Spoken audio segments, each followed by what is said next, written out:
Szent Anna-tó vidékének bejáratánál, ahonnan megszűnik az autós közlekedés, a gyalogosok pedig ki a rövidítő úton, ki pedig a hol árnyékos, hol napsugaras szerpentin úton közlekedik.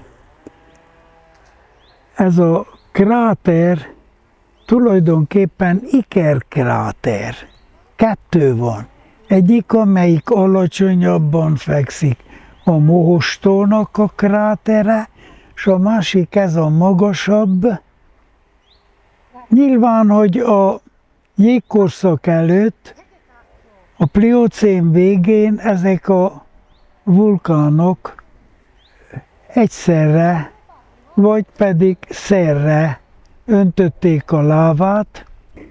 A Szent Anna-tó, ami az évmilliók során magasabban feküdt, és megmaradhatott, annak a területe egyszer 1 kilométer. A mélysége valamikor, például 1914-ben könnyen meg tudtam jegyezni, 14 méter volt a tónak a legnagyobb mélysége. 1914. Most pont a fele, ha nem éppen még egyel kevesebb, a tó víze az desztillált víz. Kevés a sűrűsége, a keménysége a tóvíznek, tulajdonképpen a légköri csapadék, tehát az esők, a torrenciális esők és a hóolvadás, ameddig beér a kráternek a peremétől a tóba, nem tud annyi ásványi sót feloldani, hogy a tónak a vízkeménységén segíteni tudjon. Nem szabad a tóba fürödni, mert egy valóságos zsírral és szerves anyaggal teli vékony rétegecske keletkezett a tó vizének a színén. Azokból a mindenféle napellen használt bőrvédő kenőcsökből, amit a sok száz év, több száz év alatt, mert feltételezzük, hogy régen is voltak, 100 évvel ezelőtt is esetleg olyan szerek, amivel az ember a napsugár pergelése előtt bekente a testét. Ez az olajokba, védő olajokba, főleg gazdag rétegecske miatt az oxigén tartalma is kevesebb a tó vízének, és így elszaporodtak bele rettenetesen a gerinctelen állatok, a különböző ászkafélék, a különböző apró kicsi gerinctelen élőlények. Kipusztult a tóból az úgynevezett törpeharcsa, ami egyébként étkezésre semmiféleképpen sem volt alkalmas, és utána telepítettek bele olyan halfélét, ami a végén olyan végtelenül elszaporodott, hogy most viszont kipusztítani sem lehet. És akkor, mivel ezek a nehézségek a tó víz minőségét hol akadályozták, hol segítették, akkor egyszerűen azt mondták, stop, lezárjuk, fürdés nincs, gyaloglás van. Az alcsikiak emlékezetében maradt meg az a legendája, melyik arról mesél, hogy a tóba régen nagyon-nagyon sok hattyú élt. Ezek a hófehér hattyúk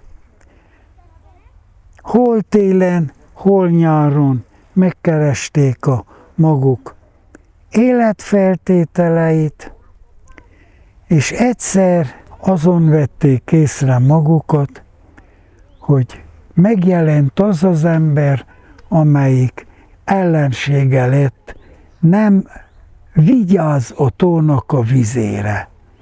Ezért megrázták a szárnyokat, kijöttek a tópartjára, és a hófehér hattyúk tündérekké változtak. Ők lettek a Szent Anna tó tündéreinek.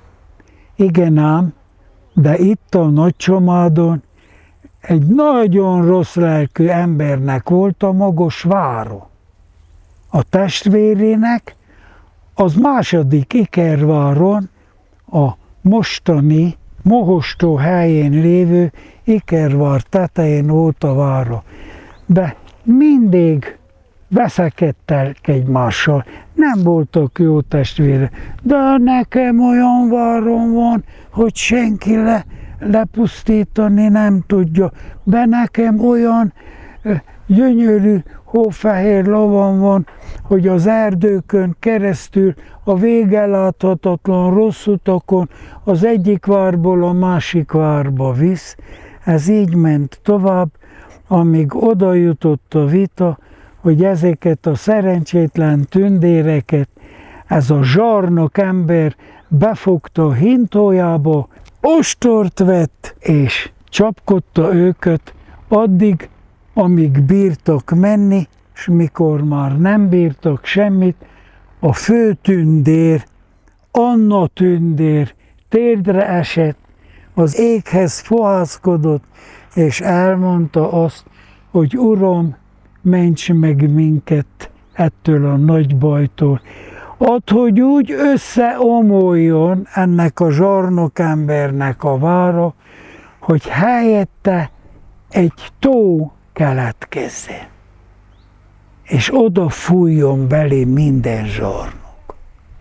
Így is lett, volt egyszer dörg és villámlás, a vár elsüllyedt, egy rettenetesen tiszta vízű tóban tükröződött vissza az éjnek a színe, a tóból megjelentek újra a tündérek, megrázták a szárnyokat, hálát adtak a fennvalónak, hogy megsegítette őket, és ennek a történetnek a végén elhatározták Anna nővér segítségével, hogy ők bizony a tópartjára egy olyan imolát, zárójelbe écs tulajdonképpen, kis imádkozó kápolnák építnek,